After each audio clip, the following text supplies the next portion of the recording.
Today we're going to talk about a mistake far too many people make that can really sink your business.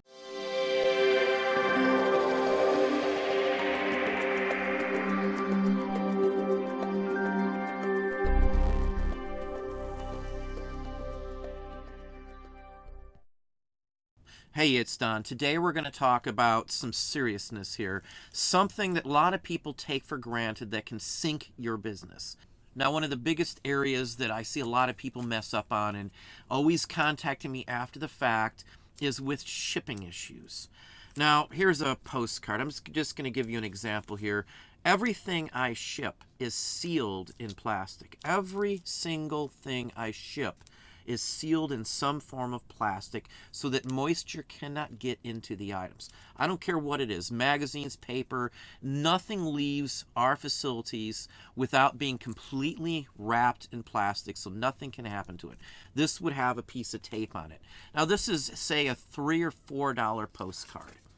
I wrap those postcards in 3 layers of cardboard as well. So even if this is a $3 postcard, it's sold for $3, this is how it's wrapped. Now, I use the same basic wrapping for a $500 item. A lot of people will assume it's only $3. I'm just going to throw it in an envelope and be done with it. Who cares? It's $3. Now, this card's just an example, but let's say it did sell for $3.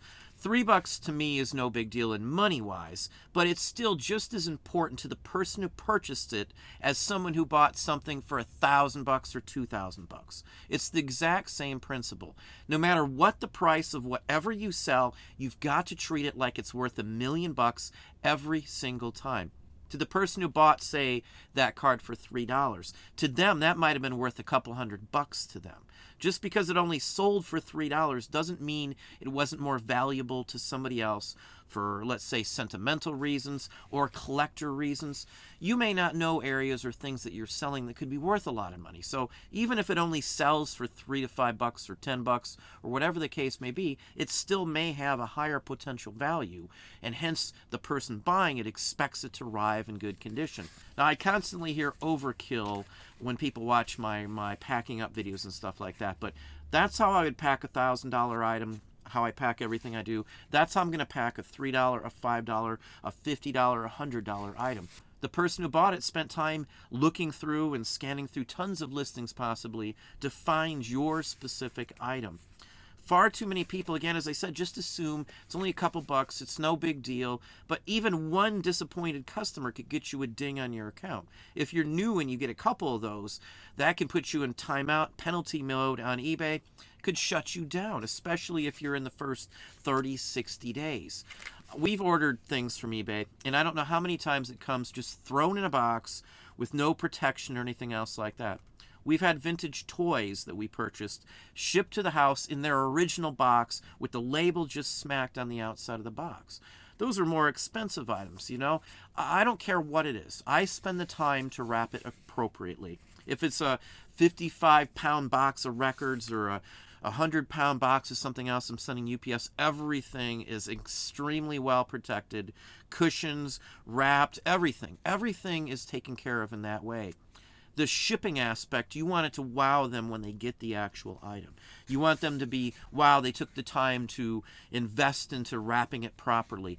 Overkill or not, if you overkill wrapping, like a $3 card with all of this, this will go in a poly bag too, a 1x6x9 poly bag. Magazines, they go in poly bags too with cardboard. Comic books, same thing. Anything I ship, records, whatever I ship, toys, army men, buttons, anything I ship is in cardboard. Nothing is sent out just loose, bouncing around in a poly bag. Even if I was selling shirts, I wrap them in cardboard so it's harder to stab the shirt. Let's say somebody's got a sharp piece of metal or something's dropped on it. Everything is wrapped up to that extent. If I'm not willing to wrap it up properly, I'm not going to sell it. I don't sell electronics because I don't want to mess with those. I don't send clothing out either because you got to do free shipping and all kinds of other things to get them sold. So what I sell, I take care of. I value it as a collectible as well as money. So, you know, I'm into these items. To me, you know, they're all cool items. They're all vintage. A 100-year-old postcard should be treated with respect, whether it's sold for $3 or $500. regardless. There's many other aspects like this that are important. Now, we get new cardboard all the time. I buy them by the pallet if I have to. Boxes to cut up. Everything we do is from cut up sides of boxes and things like that. I got tons of videos up showing some of that as well. Now, again, the presentation of the cardboard, in my opinion, matters as well. If you've got like a box from shoes or cereal, and that's what's shown when it arrives to someone's house, it's not very professional. It looks like you just quickly threw it in a box, didn't know what you're doing very well, and then off it went. Most people won't order again from somebody who ships something in that state. I'm just telling you straight on out from talking to a lot of people and having a lot of sellers contact me when issues do happen. So it's important. Now, dumpster diving, I know people doing stuff like that. As long as the boxes are clean and they look good, it doesn't really matter. Now, I buy my boxes new basically because I couldn't do them sourcing them wise from dumpsters. I use too many of the exact same size boxes to try and piddle around to get 5 here, 10 there. You know, I need to get them at 50 at a time or better. I need to get them uniform. I need to have them ready in hand anytime I need them too. So again, it doesn't matter how you get them as long as they are good and clean, nice looking cardboard.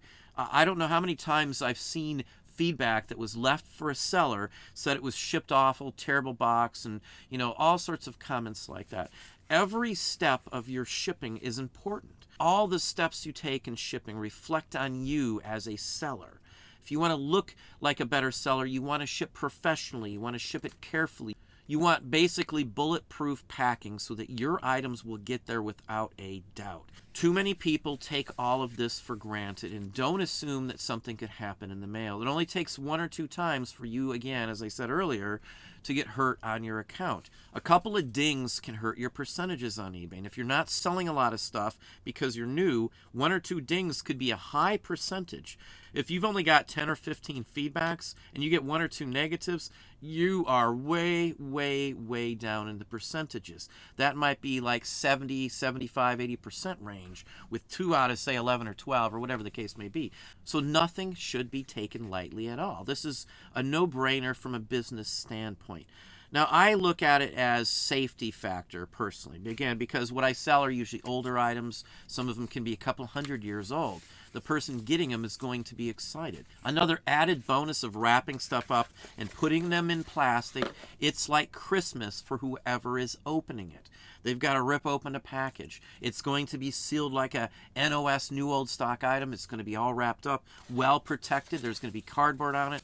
It's like Christmas or someone's birthday as well. So it adds to the whole excitement of getting something new in. If you pack correctly, you will get return customers. But if you're sloppy with it, you put it unprotected, no plastic, it's open where water could have damaged the item, you're probably not going to get a return customer from that. That's what this is all about. We've got customers that have been buying from us for like 5 and 10 years straight, month after month after month after year after year. And the only way you keep them is showing you are professional from day one. So always take that extra time to pack, seal, and send them out correctly where they look nice. When we first started out, we used whatever we had to mail stuff out. Sometimes we wrapped them in plastic, sometimes we didn't. It just depended. Now, everything is done the exact same way. Uniformity. If somebody orders once from us, they're going to know exactly what to expect every time from there. We never stray from how we do things in that aspect, ever. It's always the exact same wrapping method, same packaging for everything we sell. And that's what people expect, uniformity. If you say you're going to ship on a certain date, you darn well better ship on the date. If you've got a 1 business day shipping policy, ship within that 1 day.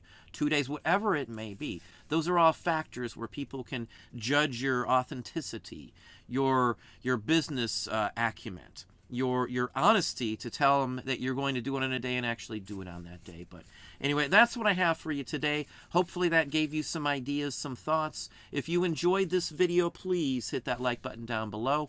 You can also hit the bell icon to be notified if I post new content or go live. Subscribe and tell all your friends.